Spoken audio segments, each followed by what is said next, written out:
You've got to, as a painting conservator, have that attention to detail, the ability to bring your focus of attention to what you're examining, to what you're doing. There's something happens when you're in the moment and doing something like that. It's only when you come out of that experience that you realise just how focused and how attentive you've been to something. A lot of the work with paper involves a very thorough knowledge of chemistry, both the way in which the deterioration of paper has occurred in the first place, but also the way we use chemicals to preserve paper and turn back the clock on some of the damage.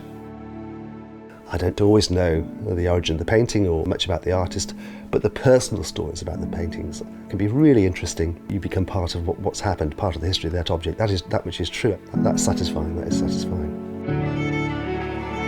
The Cooper Gallery has a wonderful collection of French artworks which date from the 17th to the 20th centuries. These works have been the subject of a focused research project funded by Art Fund through the Headley Fellowship, and it enabled us to take a really close look at these artworks for the very first time. During the research and examination period, it became clear that a number of the artworks needed conservation treatment.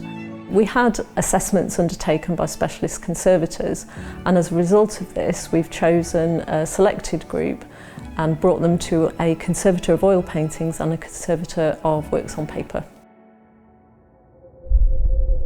My name is David Everingham. I'm a paintings conservator. With a science background and a love of art, I found a natural application of my scientific skills to the arts. So this is a painting by the French artist Poittevin, River Landscape. The painting displays both surface grime and dirt and also a yellowed varnish. What I'm trying to do is separate the grime from the paint without affecting the original paint layer. So now, having removed both the surface grime and dirt and also the yellow varnish, we can see the original paint surface here. And you could be forgiven for looking at this painting and think, well, there's a lovely golden afternoon. And what we find here, we've got a really lovely bright blue. So the scene is probably a midday. It raises an interesting aspect of conservation, which is that of trying to determine what the intention of the artist was in the first place in painting this painting.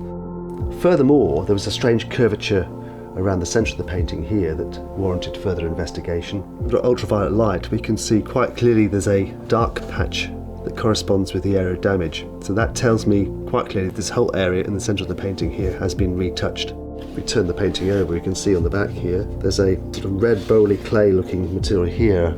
It's actually an adhesive. It's clearly an old repair of some kind. And in fact, there's paint loss around that area, and to boot, the old retouching, probably done in oil. You might get a very good match with oil paint to begin with, but as oil paint dries, and I don't mean getting to touch dry, I mean fully and chemically drying over an extended period, months and even years, the colour of the oil paint will darken. The plan will be to remove that old retouching and redo it in modern synthetic varnishes with pigments added, so that I get a long-lasting and matching retouching with this painting. Now, I sometimes wonder actually if the artist was to walk in and look at what's happening as it's being cleaned and maybe have some sort of relief that it's being looked after.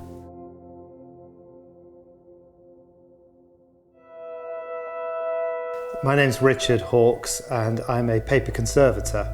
When a work of art comes in for assessment, the first thing we'll be looking at is really some evidence of how it's been framed or stored over the years.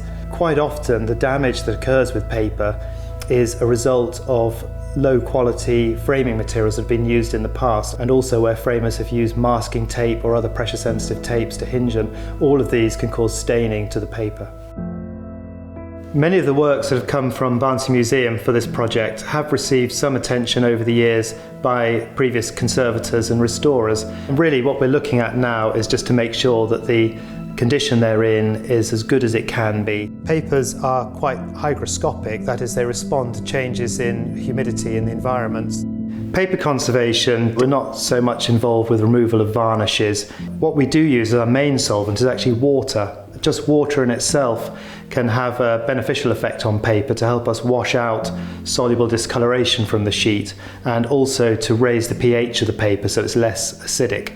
Paper tends to last longer if it's in a slightly alkaline or pH neutral condition. This is a lovely landscape drawing in graphite pencil by the artist Corot.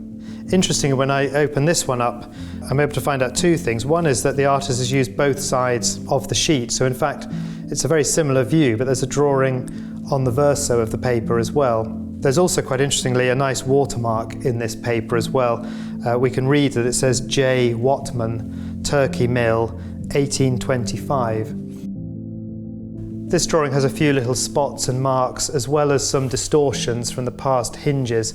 Very thin papers like this were usually made as writing papers. They tend to expand and contract quite a lot when the conditions become damp. So with this one, we'll try and remove this distortion up here, but also do a double-sided mount for it so we can see both sides of the drawing even when it's in the frame. Even though I've been working as a conservator for 30 years, I still really love the day-to-day practical treatments that we carried out and getting involved at the bench in various treatments. I must admit I've always sought to maintain my involvement and getting my eyes up close to the works of art.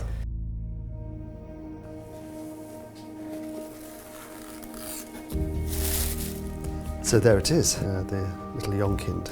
That's an amazing transformation. It is one of the best things when you see a work come back from a conservator and you see that transformation. So should we have a closer look? So essentially, years of dirt and grime had sort of cast a veil of yellow across this picture. All of those layers being removed, you can see what was supposed to be there originally. So for me, instantly, it's the richness of these colours starting to come through in this it's a pre-impressionist work. Those lovely cool colours of a winter scene, not seen through a veil of yellow with the sort of warm, transformative warm hues that creates. This second work that has come back by Eugène le Poittevin, this one had some particularly interesting areas to tackle as well, didn't it? It did, and the particular area of concern was an old restoration, and it's not unusual for paintings of any age to have had some sort of treatment in the past. This red area is effectively a red bowl clay mixed with an animal glue to make a solid mass. The treatment proposal, which we always start with when we're thinking about what we're going to do, involved removing that patch and repatching the whole work. But this red patch here proved very tough. In addition, it was clear that it had caused some level of distortion in the canvas. Some other issues, including the delicacy of the canvas itself, meant that there was risk associated with doing what I proposed, so I had to modify the treatment during the process to ensure that the artwork was secure and wasn't damaged in any way. You can see again though, this one was really yellowed and almost looked like a bit of a twilight or evening scene, I remember. And now you can feel it as a maybe late morning, middle of the day working scene. These two paintings, amongst many others, they're going to feature in our French exhibition, and it's going to be wonderful for the public to be able to see them as well. So thank you.